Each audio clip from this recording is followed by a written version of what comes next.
Et on passe à notre invité et culture de ce vendredi soir et on s'intéresse à une voie littéraire émergente venant de la République démocratique du Congo. À 26 ans, Steve Aganze signe son premier roman bouleversant, Bahari Bora.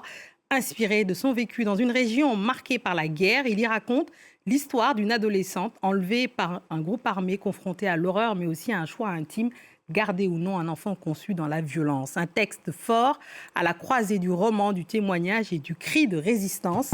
Steve Aganze, bienvenue dans votre Journal de l'Afrique. Merci. C'est un plaisir de vous recevoir. Alors dites-nous, pourquoi avoir choisi de raconter cette histoire à travers le regard d'une jeune fille enlevée par un groupe armé alors qu'elle a 13 ans, avec un groupe de 47 autres enfants, et qui va vivre 5 ans en captivité avant de s'enfuir? Pourquoi le regard de cette jeune fille? J'ai choisi ce regard-là parce que je me dis, dans ces situations, dans ces contextes, au Congo, ailleurs, que ce soit en Afghanistan, donc partout, des jeunes filles comme Bahari Bora représentent à la fois deux vulnérabilités. Savoir que c'est une enfant d'abord et c'est une fille. Donc c'est la proie idéale pour ces rebelles, pour ces terroristes, pour ces gens qui détruisent. Ouais. Qu'est-ce qui vous vient? On est frappé par le récit, le détail. On a même des pans entiers où on voit, nous qui relatons malheureusement ces faits d'actualité très souvent dans le Journal de l'Afrique. Qu'est-ce qui vous vient de votre vécu personnel dans l'Est du Congo? Je rappelle que vous êtes né à Bukavu. Vous allez partir vivre à Kinshasa à l'âge de 12 ans après avoir traversé justement des années de guerre et d'insécurité dans l'Est du pays. J'ai choisi cette forme-là surtout en rapportant beaucoup d'articles parce que je voulais humaniser les chiffres. En lisant des journaux, en suivant peut-être les infos, très souvent on oublie que derrière ces chiffres, ces données statistiques, il y a des vies qui sont effacées. On parle de plus de 11 millions de morts depuis que la guerre a commencé au Congo et plus de 500 000 femmes qui ont perdu leur dignité dans les cris et dans le sang.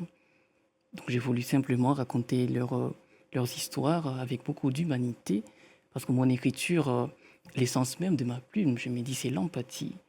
J'écris pour que chaque personne puisse avoir toujours la capacité de se mettre, non pas dans la peau de l'autre, parce que la peau c'est superficiel, mais dans la chair de l'autre. Donc en écrivant moi aussi, je me mets dans la chair de mes personnages pour partager leur humanité, parce qu'au fond, je pense qu'on est tous pareils. Et c'est d'abord des récits féminins, beaucoup de femmes qui parlent dans ce livre. La voix féminine, qu'est-ce qui vous a, vous, justement, particulièrement, qu'est-ce qui a été particulièrement difficile à restituer? Quel a été le défi? Le défi, je pense qu'il n'y a pas eu de défi parce que je l'ai écrit d'abord ce livre avec une mission. Donc je voulais rendre hommage à la force des femmes que j'ai toujours admirées autour de moi dans ce cadre-là. En commençant par la force de ma mère qui m'a mise au monde et la force de ma tante qui m'a élevé. Donc j'ai été porté par des femmes fortes, résilientes pour être l'homme que je suis aujourd'hui. Donc c'est une forme d'hommage. Et parce que je suis une personne sensible et fière de ma sensibilité, j'ai cette capacité, comme je l'ai dit, de me glisser dans la chair des autres, de me mettre à leur place et de réfléchir simplement ce qu'ils vivent ou ce qu'elles vivent. En face de ces femmes-là, il y a beaucoup d'hommes, beaucoup de violences masculines que vous mettez en exergue aussi. Qu'est-ce que vous avez envie de dire, vous, en tant que jeune homme, vous avez 26 ans, de dire à ces hommes-là, justement, dans l'Est du Congo, mais bien ailleurs d'ailleurs, ce n'est pas l'unique endroit où malheureusement les hommes font du mal aux femmes. Qu'est-ce que vous avez envie de dire, vous, en tant qu'homme? C'est-à-dire qu'il faut regarder ce qui se passe, en parler et toujours se mettre à la place des autres.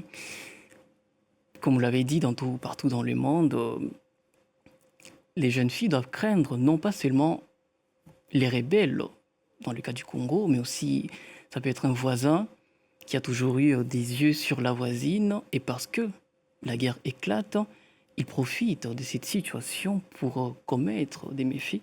Parce qu'en marchant à côté du diable, on finit par adopter ces manières de penser. Et donc la guerre dure depuis tellement longtemps au Congo que la violence devient peut-être un langage. Donc la littérature ouvre un espace de dialogue où chaque personne veut lire et partager l'humanité et la paix. Parlons littérature. Votre style, il est très singulier entre poésie, réalisme brut et documents inspirés des rapports d'ONG. Comment avez-vous trouvé ce ton, ce mélange entre fiction et témoignage presque journalistique? Les travaux éditoriaux aussi, beaucoup. Donc mon éditrice m'a dit, on parle du Congo. Le Congo est une histoire à part entière. Donc même si on fait un roman, il serait essentiel de rapporter les faits, de rapporter les chiffres. Que dans des ONG, je pense à Human Rights Watch, à d'autres, même RFI, Deutsche et d'autres personnes qui travaillent au Congo. Je pense aussi au docteur Mukwege. Je pense en lisant Absolument. le roman, vous voyez Bien une sûr, ce personne- docteur Farid, Oui, le justement. docteur Farid. Oui, Mais parce que j'ai écrit pour connecter les mondes, pensant que la littérature est une porte carrément qui ouvre sur les mondes au pluriel. Je me suis dit, c'est essentiel peut-être d'inclure d'autres personnes, d'autres nations. Donc le docteur Farid est égyptien, il y a Sophia qui est belge, oui.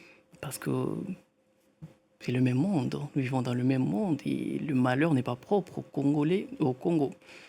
Mm. Votre héroïne qui s'appelle Bahari Bora signifie bel océan tranquille. Un contraste avec la violence subie, indicible parfois.